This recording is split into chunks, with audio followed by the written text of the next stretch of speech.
More often than not, when we think of books, we think of libraries. But in downtown Washington, it's what's near the library that piques the public interest.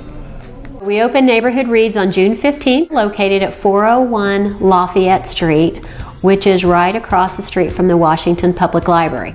According to Kitchell, the location of Neighborhood Reads has been a hot topic to those who have stopped by her store. Half the people say, what a good idea putting a bookstore across from the library, and half the people say, what were you thinking putting a bookstore across from the library? This morning someone came in and said that they had checked a book out from the library and they had renewed it twice and they still couldn't get it read, but they loved the book and they thought it was a good book to own, so they came across the street and they bought the book. So I think it makes complete sense to be across the street from the library. Not all may agree on the location of the bookstore, but they can agree on one thing. It's what's on the inside that counts.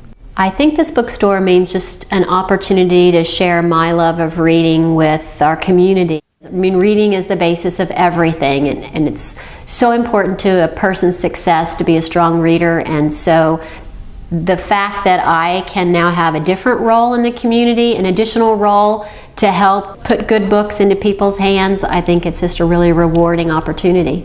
It gives me goosebumps. Aside from the books, Kitchell works hard to add in personal touches that reflect her personality to make Neighborhood Reads feel like a home away from home. My dogs have always been with me because I've worked out of a home office, and so when I decided to open a bookstore, I knew that it was a deal breaker. I had to have a yard for them to come to the bookstore with me, but I didn't know how people would respond to having my dogs in the bookstore, and it's been overwhelmingly positive. People will call up and say, are the dogs going to be there today? And when people come in the front door, especially children, they look around the corner to see if the dogs are there. And if they're not there, they're disappointed.